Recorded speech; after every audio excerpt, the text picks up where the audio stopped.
Waterwight, Book 1, Chapter 4. Waking to the sound of barking dogs scratching at the house was terrifying, but seeing a girl about her age standing at the foot of the bed was what made Celeste scream. "Oh," said the girl, "I didn't mean to frighten you." "Who are you, and how'd you get in?" Celeste thought the home might actually belong to the girl, and for a moment she felt foolish. The dogs were behaving aggressively outside, just as they had when they chased her to the barn. But was I really talking with them? Or was I hallucinating? "My name's Sharon.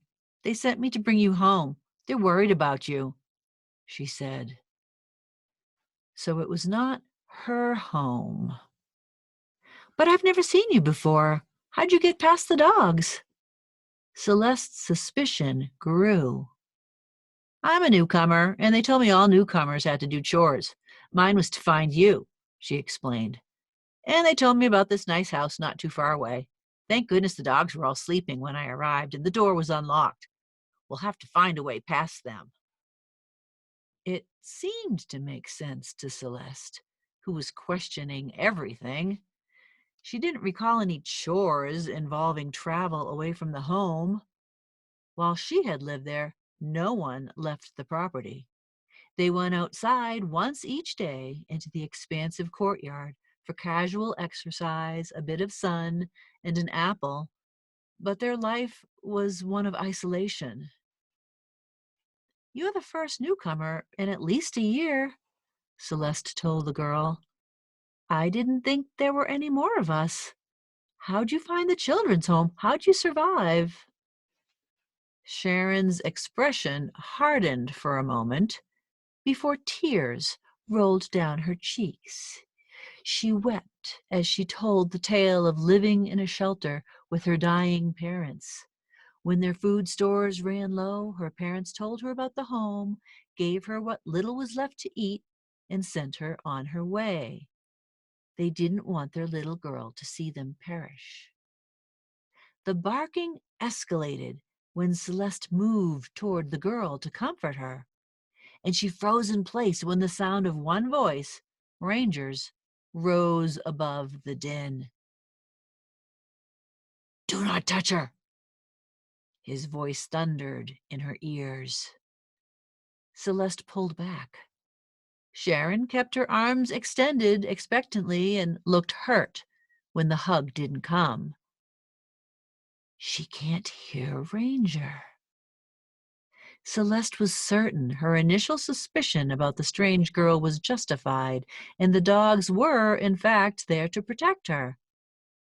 There was no way she could have made it from the barn to the house if the dogs had wanted to harm her.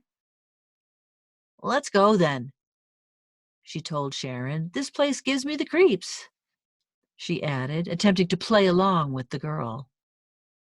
"I wonder what she wants from me." She skipped past the girl and down the stairs. Sharon followed noiselessly.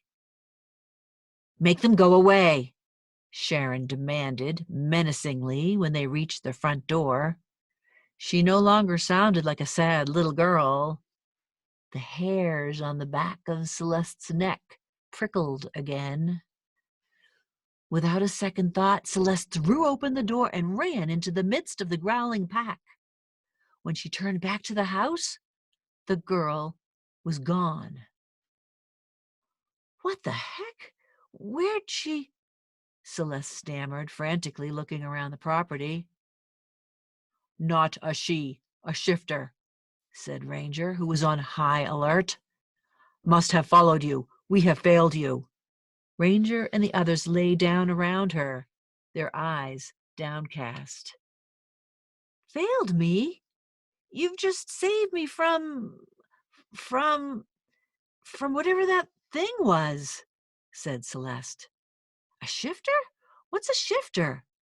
She continued to look around as she spoke. "An evil thing, a thing that knows no compassion, a thing that is already dead inside. explained Ranger, recovering from his failure. And you have drawn its attention. It will not rest until it destroys you. You will not know when. You must trust your senses. You told me last night to gather my powers. What did you mean? Not too bright, is she? Mumbled one from the pack, and despite himself, Ranger chuckled. Hey, who said that? Celeste tried to sound offended. I can hear you, you know. Precisely, said Ranger, regaining his composure. And your distant leaps? Were those your first? Celeste thought about the question and remembered how startled she was by the speed she had gathered running to the first abandoned house. Yeah, she replied. Everything feels different since I left the home.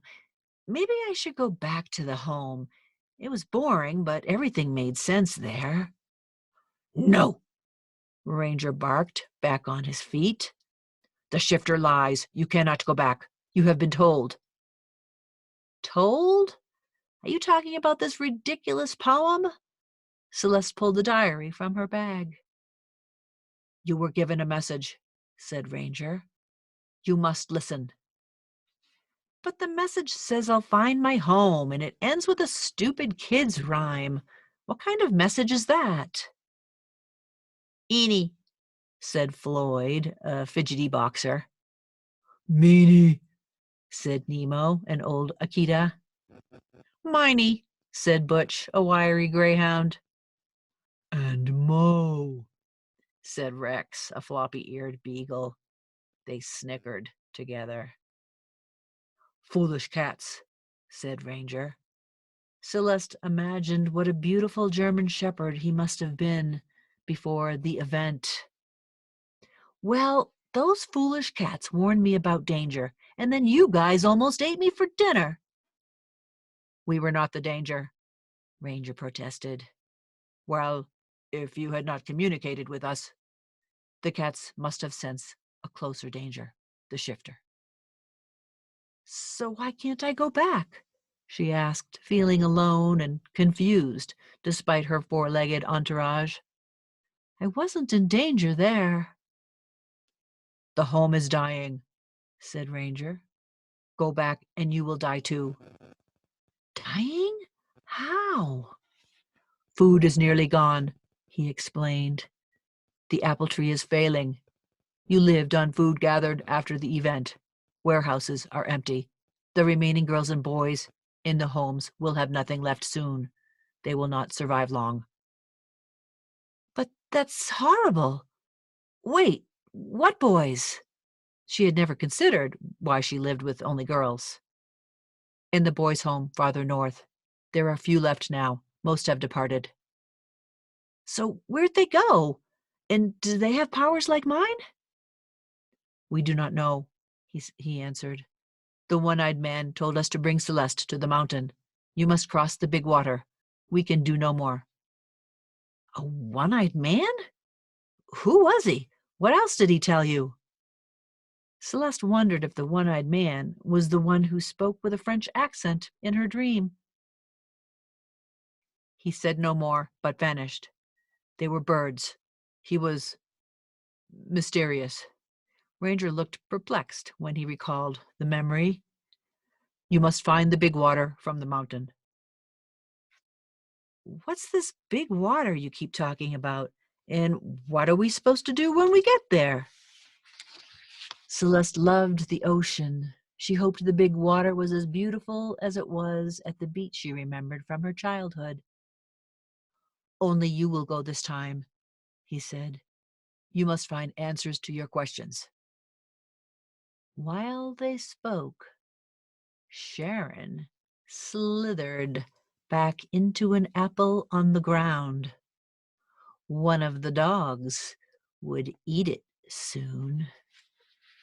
That ends chapter 4 of Waterwight, book 1.